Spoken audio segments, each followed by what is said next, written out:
কি অসভ্যতা হচ্ছে? যেতে দিন আমাকে। পালিয়ে যেতে চাচ্ছ? সেদিন তো বেশ বড় বড় কথা বলেছিলে। আজ পালাতে যাচ্ছ?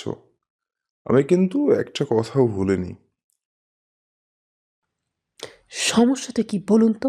কেন পায়ে পা বিঁধে ঝগড়া করতে চাচ্ছেন?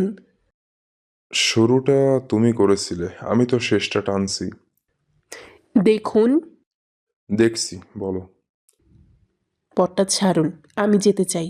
নয়তো যদি না ছাড়ি কি করবে? আমি চিৎকার করব। মানুষ জড়ো করব। করো, do whatever you want to do, but কেউ আসবে না। ছাদে লাউড স্পিকারে গান চলছে। তোমার চিৎকার কাকপক্ষীরও কানে যাবে না। তোমার সাথে কিছু হয়ে গেলেও কেউ টের পাবে না। এবার বেশ চুপসে গেল ইন্দ্রিলা।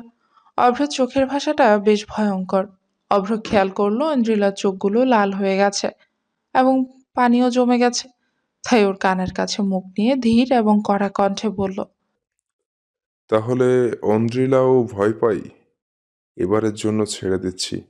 তবে অভ্র চৌধুরীর সাথে পাঙ্গা নিতে গেলে এমন এমন পরিণতিই হয়। কথাটা মাথায় ঢুকিয়ে রাখো। আর একটা কথা, খয়েরি ব্লাউজের নিচে সাদা ইনারটা ঠিক মানায় না। বলেই বাচকে টিপ্পনি কেটে পকেটে হাত গুজে হাঁটা দেয় অভ্র। পেছনে একবারও ফিরে তাকায়নি সে। তাকালে হয়তো দেখতে পেত রাগ সামলাতে না পেরে গাল বেয়ে নোনা জল পড়ছে ঐন্দ্রিলার। এই একটা স্বভাব মেয়েটার, খুব রাগ হলে কেঁদে দেয়। অভ্রের বেশ শান্তি লাগছে। অপমানের বদলাটা নেওয়া হয়ে গেছে, সাথে আহত বাঘিনীর মতো ঐন্দ্রিলার চেহারাটাও দেখা হয়ে গেল। মেয়েটাকে যদি সারাক্ষণ চোখের সামনে রাখা যেত বেশ হতো। ঐন্দ্রিলা সেখানে ঠায় দাঁড়িয়ে আছে, রাগে গা রিরি করছে। লোকটা অসহ্যকর, খারাপ, অহংকারী, তা ঐন্দ্রিলার জানা ছিল, তবে এতটা নিচু মনের সেটা কল্পনাও করেনি। অভ্র নামের লোকটাকে তার প্রথম দেখা অপছন্দ হয়েছিল ঠিকই, কিন্তু এখন অভ্র নামক লোকটার প্রতি মনে ঘৃণার জাল বাসা বেঁধেছে। বেশ খানিক সময় হয়ে গেছে, অথচ হলুদের বাটি না আসায় আসমা বেগম পিহুকে নিচে পাঠান। পিহু ডাইনিং রুমে এসেই দেখে হলুদ হাতে টেবিলের কাছে ঐন্দ্রিলা দাঁড়িয়ে আছে। চোখ মুখ বেশ সুবিধার মনে হচ্ছে না।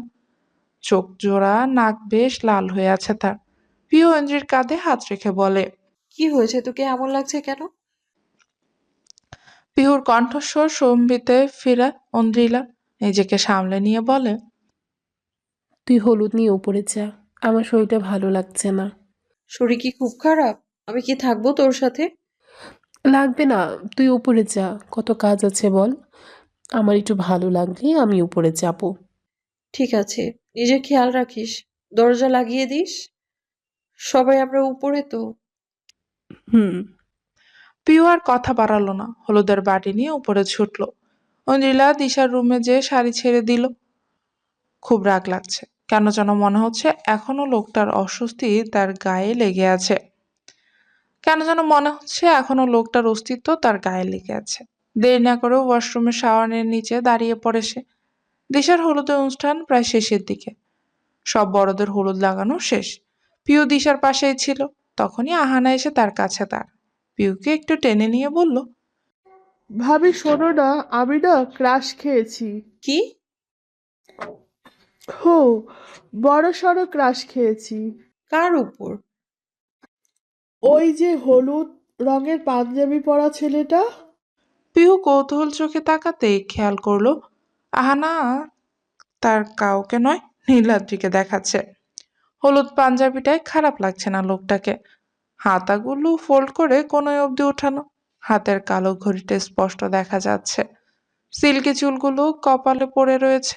হলুদ উপলক্ষে দাড়ি কেটে ক্লিন শেভ করা মুখটা দেখে কেউ বলবে লোকটা শুধু আহানা নয়, তার থেকেও 6-7 বছরের বড়। উফ, লোকটা পারেও, কি দরকার এত মাঞ্জা মেরে আসা। ফিউর খানিকটা বিরক্তও লাগলো, কিন্তু বিরক্তি প্রকাশ না করে আহানাকে বলল, তুমি শিওর তুমি এর উপর ক্রাশ খেয়েছো? হ্যাঁ ভাবি, তুমি চেনো তাকে? না, চিনি না, তবে আমার তো মনে হয় লোক ভালো না। ক্রাশই খাও, এর বেশি কিছুর দরকার নেই। কি বলছো? খুব ভালো মানুষ। হ্যাঁ,